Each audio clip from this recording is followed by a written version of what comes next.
Hola, soy el doctor Jorge Hernández Franco, médico especialista en rehabilitación, con subespecialidad en rehabilitación neurológica, y les doy la bienvenida a esta plática acerca de plasticidad neuronal.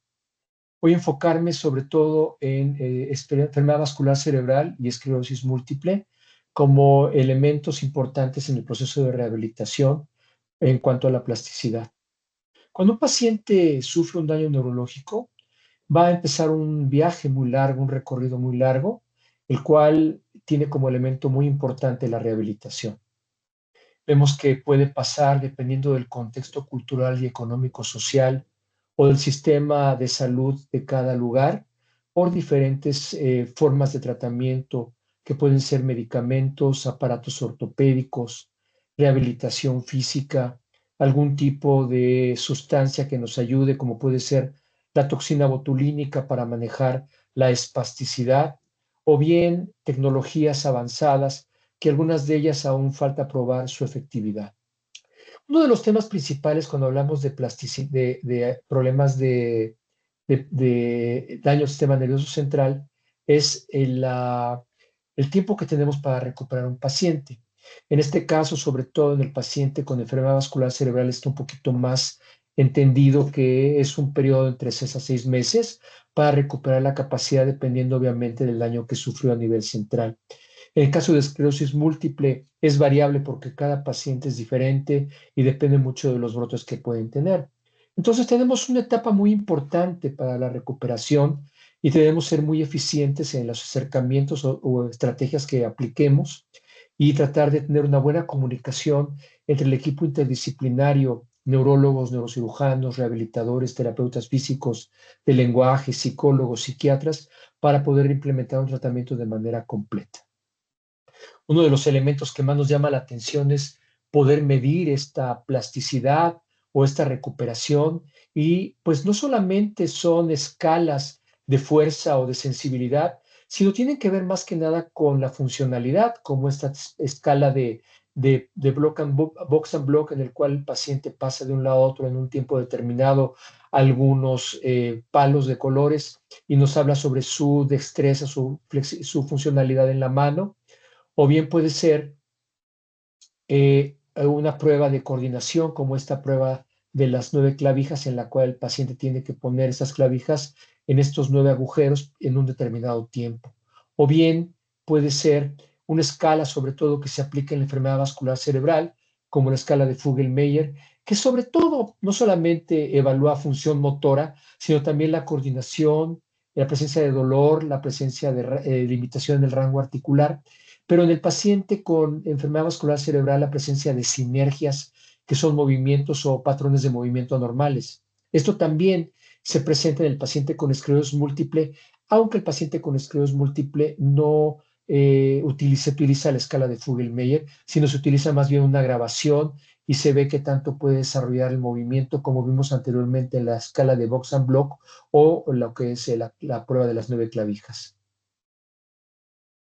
Tenemos también para la evaluación del tono muscular una escala que es la escala de Ashworth, en la cual nosotros evaluamos qué tanta limitación tiene al movimiento una persona, tanto de esclerosis múltiple como de enfermedad vascular cerebral, y depende mucho, perdón que está en inglés, si tenemos limitación a lo largo de todo el movimiento, al inicio del movimiento o en medio del movimiento. Entonces vemos que es un punto 4 en esa escala modificada cuando el paciente tiene rígida la articulación por la espasticidad, o bien puede haber cierto movimiento en el rango de movimiento, pero limitado al final, probablemente como en el grado 1. También tenemos, perdón, una escala en la cual podemos ver la funcionalidad del paciente, como puede ser el ponerse de pie, que es la prueba de pararse, dar unos pasos y regresar, o Get Up and Go Test, en la cual la persona se pone de pie, camina 3 metros y regresa y podemos ver el equilibrio, la velocidad de la marcha y la capacidad de la marcha que tiene, infiriendo que entre menos tiempo que tarde tenemos un mejor equilibrio y una mejor coordinación en la marcha. Lo interesante aquí es que tanto en enfermedad vascular cerebral como en esclerosis múltiple podemos tener un daño importante después de determinado tiempo y pues probablemente no lleguemos a tener una recuperación como estaba antes. Entonces, pues podemos tener una recuperación o podemos tener movimientos compensatorios. Y esta, pues, restauración del movimiento, el movimiento igual a como estaba antes y el uso de las extremidades de manera exitosa como estaba antes, habla de una recuperación total. Normalmente en un paciente neurológico tenemos una compensación y más en pacientes con enfermedad vascular cerebral, en la cual tenemos que buscar la forma de utilizar los músculos que quedan residuales para que la persona pueda tener un movimiento de tipo eficiente. Y estamos hablando finalmente de compensación. La plasticidad durante mucho tiempo, a partir de finales del siglo pasado y actualmente a inicios de este siglo, pues se ha tratado de evaluar de diferentes maneras. Un ejemplo muy claro es este estudio a principios de siglo, en el cual a través de estimulación a nivel cortical se vio qué zonas eran las que se activaban en un chimpancé. Y lo que se vio es que, y ustedes ven en esta zona en color gris, vemos las áreas que están dañadas en un paciente con enfermedad vascular cerebral y vemos cómo posteriormente, ideado por estos investigadores, se limitó el movimiento del lado sano, que en este caso es el lado derecho del chimpancé, y cómo esto, al forzarlo a tomar un objeto con la mano afectada, como en este caso un plátano, vemos cómo hay áreas que se empiezan a activar y sustituir las áreas que se encuentran dañadas. Y a partir de entonces empezó a haber una entrada de estrategias de rehabilitación para buscar promover la plasticidad neuronal.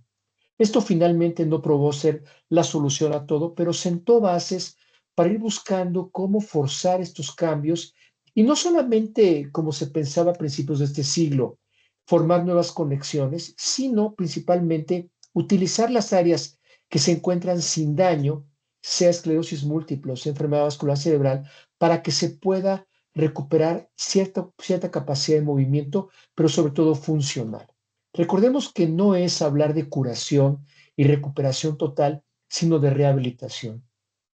Y la rehabilitación implica el buscar formas que hagan movimientos eficientes y que tengan un significado para el paciente y que pueda recuperar la funcionalidad.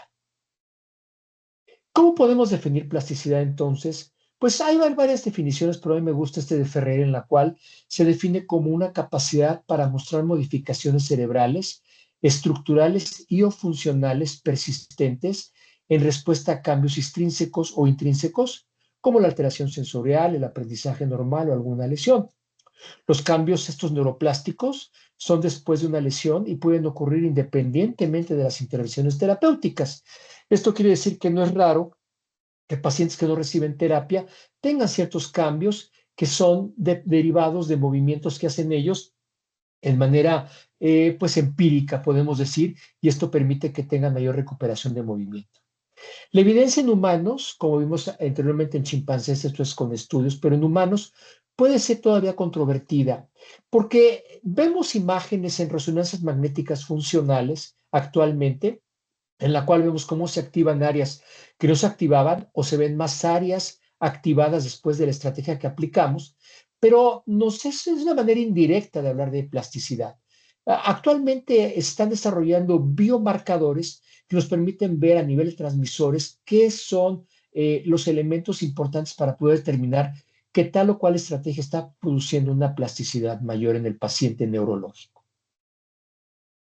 Aquí ven ustedes una imagen en la cual una estrategia que se utilizó en pacientes con enfermedad vascular cerebral fue aplicación de toxina botulínica y terapia física. Y ven ustedes cómo en la hilera A o en la fila A se ven las áreas que se activaban antes de aplicar la toxina del programa de rehabilitación. Esto es a través de una resonancia magnética funcional que lo que hace es utilizar un medio que nos habla sobre actividad neuronal que le da la mayor cantidad de desoximoglobina o utilización de hemoglobina en las áreas que se activaron. Y esto nos da de manera indirecta áreas que se activan de manera diferente. Ven ustedes cómo la línea A se activan ciertas áreas, en la B después de la aplicación de la toxina y la terapia física, como hay áreas de manera más eficiente, y esto nos habla de que el cerebro empieza a ser muy cuidadoso en qué áreas se van a activar y no de manera muy general otras áreas. Finalmente, pasado el efecto de la terapia y la toxina botulínica,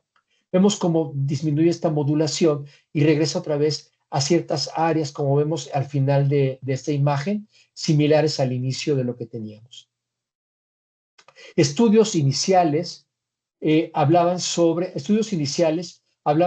cómo el tratar de hacer un movimiento voluntario, como vemos en la parte del lado izquierdo, vemos cómo la actividad voluntaria promueve más esta actividad neurológica a nivel cortical que si un aparato, como ven ustedes en la imagen de arriba, un robot que mueve la mano en flexión y extensión, lo hace pasivamente, activa ciertas áreas, pero no como lo hace alguien de manera voluntaria. Esto sentó bases a principios de este siglo que tenemos que promover la actividad voluntaria en el paciente. Esto es, si ustedes me preguntan qué define una estrategia de rehabilitación neurológica, yo diría que es una palabra y es el reto, porque el reto constante va promoviendo nuevas capacidades en el paciente. Y a partir de inicios del siglo se fueron desarrollando otras estrategias, por ejemplo, el uso de un espejo en el cual un paciente que no puede mover, como en este caso esta paciente, el brazo derecho, ven ustedes cómo en este espejo imagina que está viendo el lado derecho y trata de mover los dos brazos. El brazo derecho de este encima de la mesa también, pero imagina. Y esto va a ser útil, es una técnica que se llama terapia de espejo y funciona bastante bien. Y esto sentó bases también para tratar de buscar otras estrategias, como vimos con el chimpancé, en seres humanos. Desafortunadamente, esta estrategia de forzar a los pacientes no probó ser tan eficiente o estimularlo eléctricamente, como vemos en la imagen de abajo con electrodos sobre el antebrazo, tratando de promover el movimiento. Entonces, no quiere decir que no funcionen esas estrategias que se aplicaron en chimpancés o con el espejo, pero tenemos que complementarlas con otro tipo de terapias. No hay una solución única para promover esta plasticidad. Y desafortunadamente, y ustedes están dando cuenta, hay más estudios en EBC que en esclerosis múltiple, porque el paciente de esclerosis múltiple sí es un paciente que presenta plasticidad, pero esta plasticidad es dinámica y esta plasticidad dinámica en el paciente con esclerosis múltiple depende de procesos inflamatorios que son constantes a nivel cortical y también de elementos que promueven la inflamación como las citocinas. Entonces, pacientes que tienen esclerosis múltiple son camaleónicos, son cambiantes y tenemos que entender eso cuando vamos a utilizar una estrategia de rehabilitación neurológica. Perdón.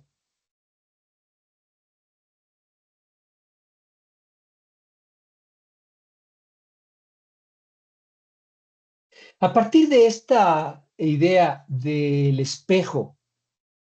vuelvo a empezar esta imagen. A partir de esta idea del espejo, vemos que ha habido ciertas estrategias que inicia a principios de este siglo, no solamente para el tratamiento, sino también para el diagnóstico, para la evaluación. Y pues esto a partir de nuevas tecnologías y robots y realidades virtuales, empezó a cambiar un poco la estrategia y no solamente se habló de saturar al paciente de una gran cantidad de ejercicios diarios, pensando que esto iba a cambiar la plasticidad neuronal, sino sobre también tratar de buscar estrategias más eficientes sin agotar al paciente neurológico. Algunas estrategias, como puede ser la estimulación magnética transcranial, buscaba modular la actividad de los hemisferios dañados en el paciente con enfermedad vascular cerebral para que hubiera una recuperación, con este caso del brazo derecho, y que pudiera disminuirse la actividad o estimularse la actividad del hemisferio afectado e inhibir la actividad del hemisferio sano para que no inhibiera al hemisferio afectado y pudiera haber un mejor movimiento a través del hemisferio afectado. Esto, pues, lo que buscaba era tratar de disminuir la contraactividad o inhibición del hemisferio sano a través de estimular al hemisferio afectado con esta estimulación magnética transcraneal. Esto no ha probado ser también muy efectivo en la recuperación del movimiento, pero ha ayudado a un mejor aprendizaje en el paciente neurológico. También la estimulación directa transcraneal, que tiene un efecto muy bueno, podemos decir, en el paciente con esclerosis múltiple y que trata de estimular o modular la actividad a nivel cortical poniendo un electrodo a nivel supraorbitario, como ven ustedes ahí. Y por otro lado, en el sistema 10-20, a nivel de C3, poner el electrodo activo y tratar de estimular el cerebro a través de un miliamperio. Entonces, estas son estrategias que están probando ser útiles como complemento para promover la plasticidad. La pregunta es, bueno, ¿Existe algo más que podemos hacer aparte de estimulaciones, aparte de dar sensibilidad con texturas en el brazo, forzar el movimiento, tratar de imaginar el movimiento con un espejo? Y finalmente llegamos a la conclusión a principios de este siglo, de la primera década, que la imaginación era un elemento muy poderoso para los pacientes que tienen un daño neurológico. Y ustedes pueden ver en esta imagen tan bonita de este artículo que a mí me fascina, del año 2003, en el cual ven ustedes cómo a través de resonancias magnéticas funcionales se vio qué áreas se activan con el tratar de hacer un movimiento voluntario y qué áreas se activan con un movimiento imaginado, no guiado, que está imaginando la persona. Esto puede contribuir a que un movimiento guiado visualmente o haciéndolo voluntariamente, viendo el movimiento, se puede complementar con un movimiento no guiado a través de la imaginación. Esto desarrolló sistemas como la realidad virtual y que promovió también la robótica en los pacientes. Hay estudios en los cuales se ve que la realidad virtual, a través de repeticiones de movimiento, a través de imaginar, podemos de una manera aumentada en una persona que no puede mover la mano, por ejemplo, en este caso, imaginar que toca un piano y apenas el inicio o el indicio de un movimiento que lo magnifique la realidad virtual y que él sienta que está haciendo un movimiento completo de los dedos. Pero por otro lado, también el imaginar sigue siendo un elemento fundamental para fortalecer esta plasticidad. La robótica, que se pensó que era la solución para este siglo XXI, bueno, pues no fue en realidad esta solución, pero complementa también de alguna manera la recuperación del movimiento, tanto en esclerosis múltiple como en pacientes con enfermedad vascular cerebral. Y sobre todo en los brazos, que es donde más problema tenemos, es un elemento, pero tiene que ser candidato y no todos son candidatos para aprovechar la robótica. Entonces, lo que tenemos que hacer es tratar de motivar al paciente para que pueda aprender mejor y orientar al cerebro en la meta que estamos buscando y no dejarlo de manera aleatoria a que por prueba y error pueda tener esta plasticidad o movilización del brazo o de la pierna por prueba y error. Tenemos que tratar de forzarlo en una dirección apropiada y con una cantidad de terapias que sean útiles para el paciente. Entonces, algo que es interesantísimo a principios de siglo, y lo explico de manera muy breve, es que a los chimpancés se les puso a nivel cortical unos chips. Y estos chips lo que hacían era registrar la actividad neuronal a través de una computadora que estaba ligado a un brazo robótico. Y este brazo robótico lo que hacía era al inicio de la terapia darle un jugo en la boca al chimpancé. El chimpancé no podía mover el brazo para nada. Entonces, acabado cierta serie de movimientos del robot para darle jugo al chimpancé, lo que se hizo fue dejar que el robot dejara de darle el jugo. Y entonces el chimpancé lo que hacía era imaginar que le daba el brazo robótico el jugo y empezó a ver el movimiento por el pensamiento del chimpancé del brazo robótico. Y esto, a principios de este siglo, sentó las bases de lo que se conoce como la interfaz humano-máquina. Perdón. Y esto posteriormente lo que se hizo fue a través de diferentes estrategias ver cómo esta persona que ven arriba a la derecha puede tomar un jugo haciendo lo mismo que estaba haciendo el chimpancé. O bien, lo que se hace también con esa interfaz humano-máquina es ya no poner un chip intracortical, sino se les pone una capucha que registra la actividad sensorial o actividad eléctrica cerebral. Y esto puede trabajarse de dos maneras, a través del estímulo eléctrico de una estimulación con un electrodo de superficie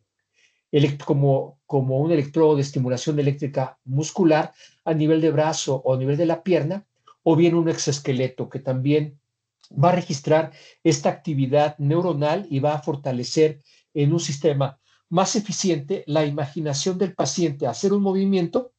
el que el paciente estimule tanto el estímulo eléctrico como vemos arriba a la izquierda, o bien vamos a ver en un video en un momento, o bien el exoesqueleto que trae la persona abajo que está caminando con la andadera. Pero también en metaanálisis vemos que falta mucho por hacer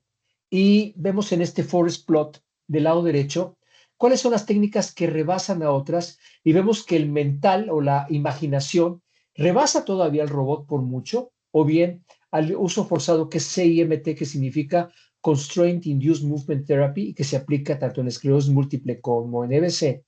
Pero lo que quiero hacer énfasis con esto es que para la mano, ven ustedes cómo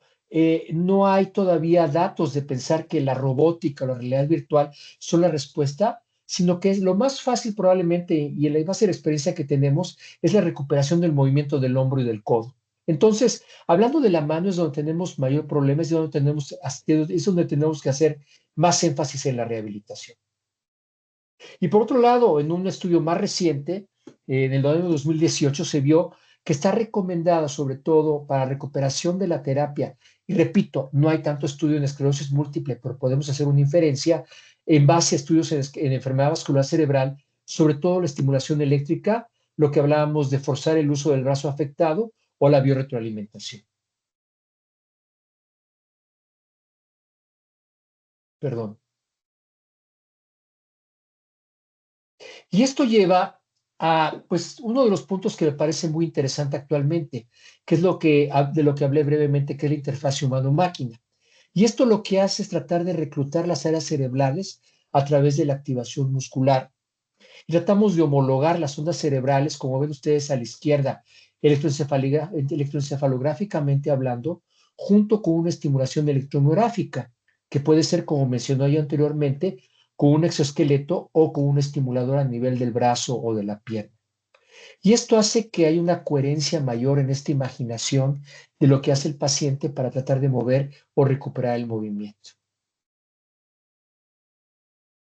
Esto habla de un circuito cerrado y esta teoría sostiene que la intervención central puede activar el cerebro y mejorar la eficiencia de esta remodelación sináptica. Mientras que la intervención periférica fortalece, esto es la estimulación eléctrica tanto con el exoesqueleto como la estimulación eléctrica con electrodos de superficie,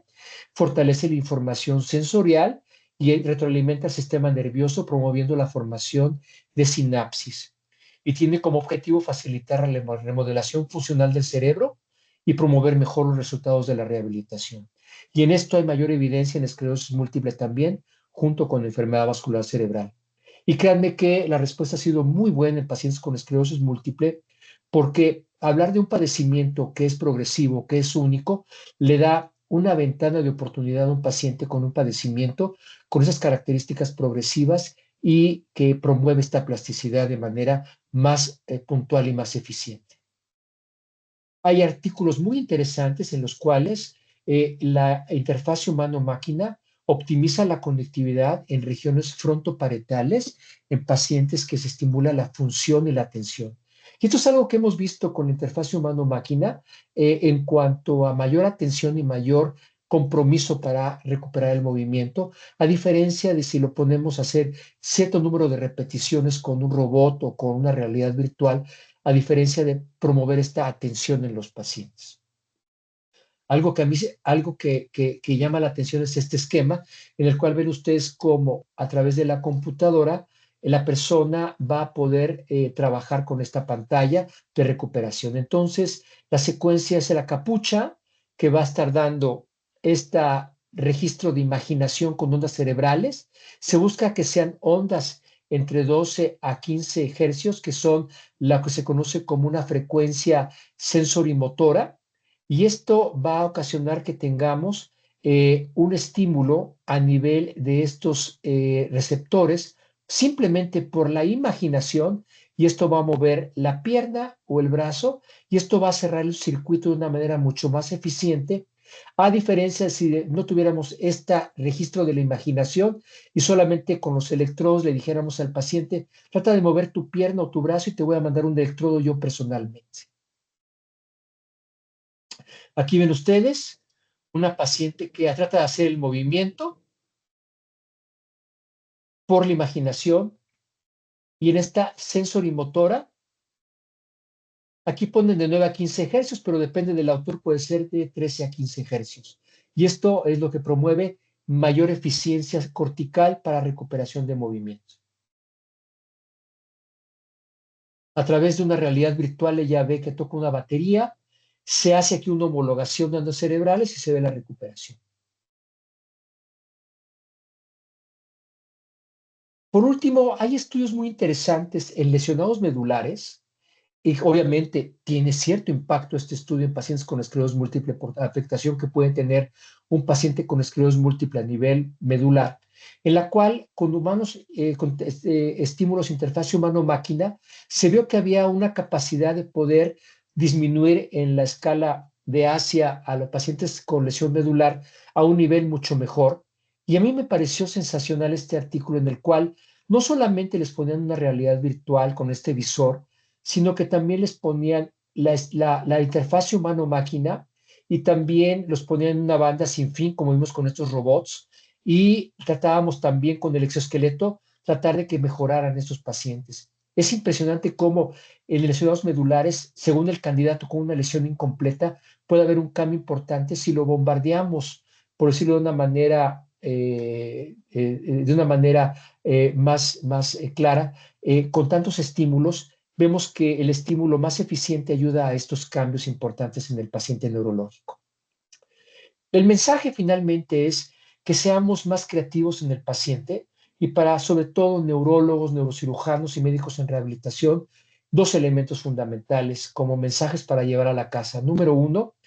que es muy importante el entender que hay nuevas estrategias que promueven en rehabilitación la recuperación del paciente. Muchas de estas recuperaciones estamos hablando de compensaciones, no una curación, sino una compensación y una recuperación de movimientos que significan mucho para el paciente, para una funcionalidad. Y esto tiene que ser, punto número dos, resultado de una comunicación de manera interdisciplinaria entre neurólogos, neurocirujanos y médicos en rehabilitación que establezcan metas claras para determinar qué paciente es candidato para qué estrategia. Les agradezco mucho su atención.